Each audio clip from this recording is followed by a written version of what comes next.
Operation Sindoor తో ఉగ్రవాదులకే కాదు పాకిస్తాన్ ఆర్మీకి కూడా చావుదెబ్బ తగిలిందా? పాకిస్తాన్లోని పెషావర్ విమానాశ్రయంలో ఓ పాకిస్తానీ చేసిన వీడియో ఇప్పుడు వైరల్ గా మారింది.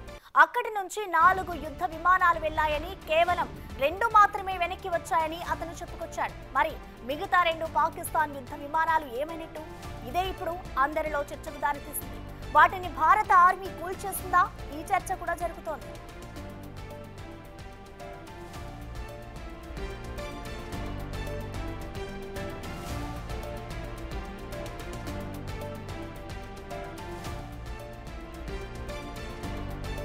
पेशावर एयरपोर्ट की इस वक्त कंडीशन आप लोग देख सकते हैं। ये कंडीशन है गाइस इस वक्त पेशावर एयरपोर्ट की। इंडिया और पाकिस्तान की जंग जो है वो छिड़ गई है। इस्लामाबाद में जा रहा था, सही है, लेकिन इमरजेंसी फ्लाइट जो है हमारी वो लैंड हुई है पेशावर में। अब कुछ नहीं पता कब तक हम यहाँ पे रहेंगे। फड्डा हो गया है, वहां पे फड्डा हो गया है और जंग छिड़ गई है इंडिया पाकिस्तान की। पाकिस्तान ने यहाँ से 4 अपने जंगली जहाज भेजे थे, जिसमें से 2 वापस आ गए और 2 नहीं है। ये अपडेट सिर्फ मैं आपको दे रहा हूँ क्योंकि मैं इस वक्त यहाँ पे हूँ और यहाँ पे करंट जंग चल रही है इस वक्त। अब गाइस हम लोग अपनी लोकेशन चेंज कर रहे हैं और कहीं छुप रहे हैं। गाइस पेशावर एयरपोर्ट की इस वक्त कंडीशन आप लोग देख सकते हैं। ये कंडीशन है गाइस इस वक्त पेशावर एयरपोर्ट की। इंडिया और पाकिस्तान की जंग जो है वो छिड़ गई है। इस्लामाबाद में जा रहा था, सही है, लेकिन इमरजेंसी फ्लाइट जो है हमारी वो लैंड हुई है पेशावर में।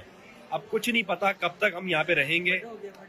फड्डा हो गया है, वहां पे फड्डा हो गया है और जंग छिड़ गई है इंडिया पाकिस्तान की। पाकिस्तान ने यहाँ से 4 अपने जंगली जहाज भेजे थे, जिसमें से 2 वापस आ गए और 2 नहीं है। ये अपडेट सिर्फ मैं आपको दे रहा हूँ क्योंकि मैं इस वक्त यहाँ पे हूँ और यहाँ पे करंट जंग चल रही है इस वक्त। अब गाइस हम लोग अपनी लोकेशन चेंज कर रहे हैं और कहीं छुप रहे हैं। गाइस पेशावर एयरपोर्ट की इस वक्त ఇక దీనిపై పూర్తి సమాచారాన్ని అందించేందుకు మా ఇన్పుటేటర్ పవన్ లైవ్ లో అందిస్తారు.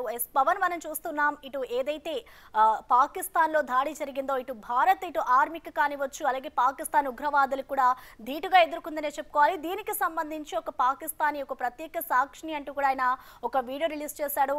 పాకిస్తాన్ 4 యుద్ధ విమానాలను పంపిస్తే దాంట్లో 2 మాత్రమే తిరిగి వచ్చాయి, మిగతా 2 తిరిగి రాలేదు. అంటే భారతే వాటిని మట్టుబెట్టిందా అనే ఒక వీడియో రిలీజ్ చేశారు. మొత్తంగా ఆయన వీడియో రిలీజ్ చేసిన దాంట్లో ఎంతవరకు వాస్తవం ఉందనుకోవచ్చు? అసలు పూర్తి అప్డేట్స్ ఏంటి పవన్ దీనికి సంబంధించి? పహల్గాం ఉగ్రదాడికి భారత్ ధీటైన జవాబిచ్చింది. ఆపరేషన్ సింధూర్ పేరుతో అటు పాకిస్తాన్ భూభాగం పైన ఉన్న అనేక ఉగ్ర స్థావరాలను కూకటి వేళ్లతో పెగిలించి వేసింది. అనేక మంది ఉగ్రవాదులు ఎవరినైతే తయారు చేస్తున్నారో వాళ్ళపైన నేరుగా దాడి చేసింది.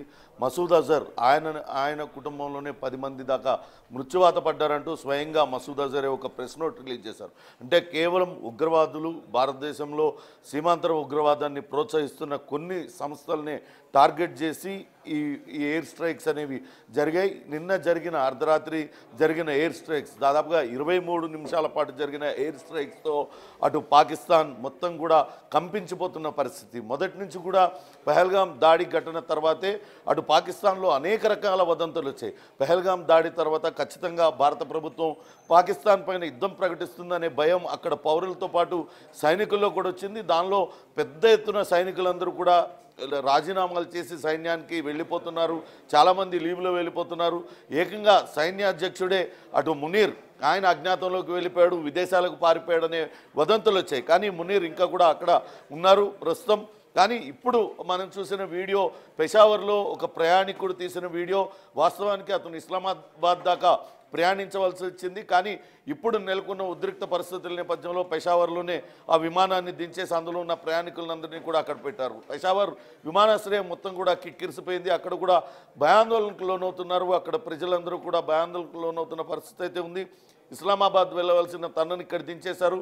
ఇక్కడి నుంచి 4 యుద్ధ విమానాలు బయలుదేరి వెళ్ళాయి, కానీ 2 తిరిగి వచ్చాయంటూ అతను చెప్తున్నారు. అంటే ఖచ్చితంగా అటు రాత్రి జరిగిన దాడులకి అటు ప్రతి దాడికి పాకిస్తాన్ ప్రభుత్వం ప్రయత్నించి ఉండొచ్చు. దానిలో అటు భారత్ ధీటైన జవాబు ఇవ్వడంతో అవన్నీ కూడా కుప్పకూలిపోయి ఉండొచ్చు. కానీ ఉదయం నుంచి కూడా సోషల్ మీడియాలో రకరకాల అసత్య ప్రచారాలు చేస్తున్నారు.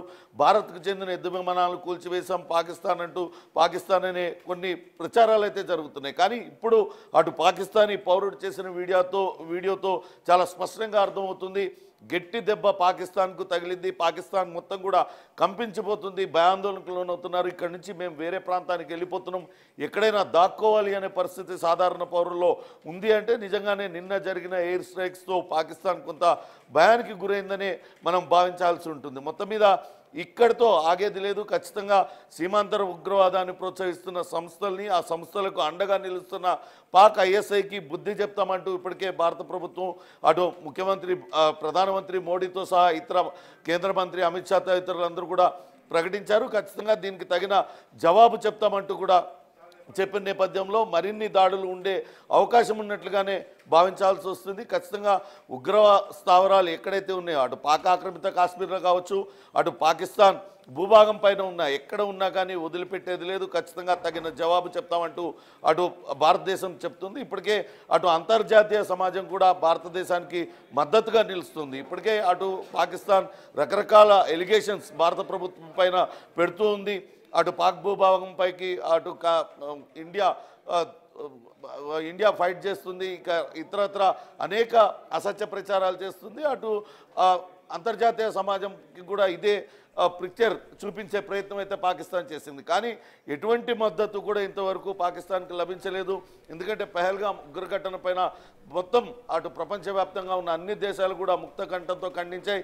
నిన్న జరిగిన ఎయిర్ స్ట్రైక్స్ పైన కూడా ఎక్కడ కూడా పౌరులకి కానీ ఇతర పాకిస్తాన్కు సంబంధించిన అటు మిలిటరీ శిబిరాల మీద కానీ ఎక్కడ కూడా చేయలేదు. కేవలం అక్కడ ఉగ్రవాదులుగా అటు అన్ని దేశాలలో ఉగ్రవాదులుగా ముద్రపడిన వాళ్ళని, వాళ్ళు నిర్వహిస్తున్న అక్కడ ఉగ్రవాద సంస్థల్ని, ఉగ్రవాద కేంద్రాలపైనే ఈ దాడి జరిగింది. ఖచ్చితంగా ఇది ఒక గుణపాఠంగా పాకిస్తాన్ భావించాల్సి ఉంటుంది. ఖచ్చితంగా రాబోయే రోజుల్లో ఎట్టి పరిస్థితులు కూడా ఉపేక్షించేది లేదు.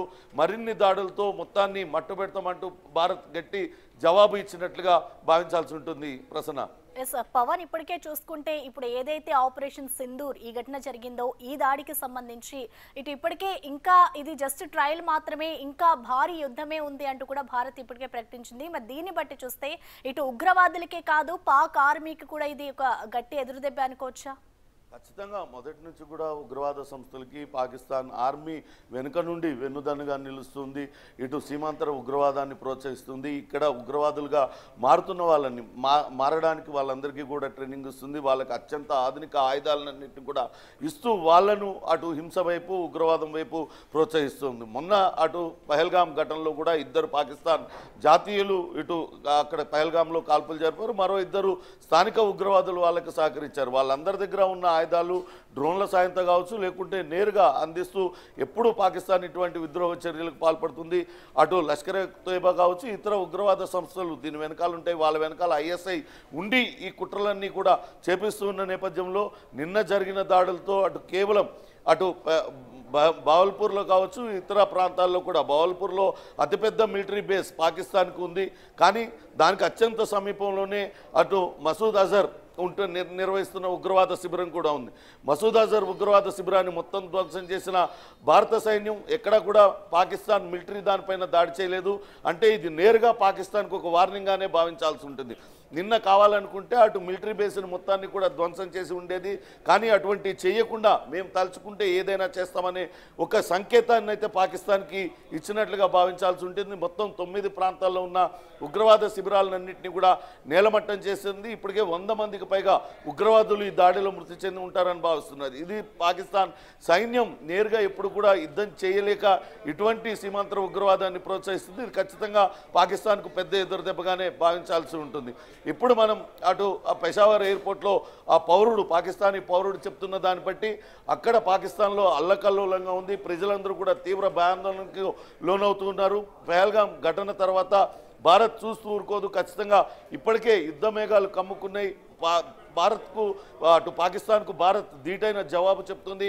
తమంతా కూడా ఎక్కడో సురక్షిత ప్రాంతాలకు వెళ్ళిపోవాలనే భయం వాళ్ళల్లో నెలకొనుంది. కానీ నిన్న జరిగిన దాడిలో కావచ్చు, ఈరోజు ఉదయం అటు మిలిటరీ అధికారులు కూడా ఒక మీడియా సమావేశం పెట్టారు. ఎక్కడా కూడా మామూలు సాధారణ పౌరులపైకి కానీ అటు మిలిటరీ జోలికి కానీ పోలేదు. కేవలం ఉగ్రవాద శిబిరాలనే టార్గెట్ చేసి మేము వాళ్ళకు బుద్ధి చెప్పామంటూ కూడా చెప్పారు. రాబోయే రోజుల్లో ఇటువంటి సీమాంతర ఉగ్రవాదాన్ని ప్రోత్సహిస్తూ ఇటువంటి ఉగ్రవాద చర్యలకు పాల్పడితే భారత్ చూస్తూ ఊరుకుందనే గట్టి సంకేతాన్ని అయితే ఇచ్చింది. చూడాలి ఇది ఎంతవరకు దారితీస్తుంది అనేది. Right Pawan, thank you.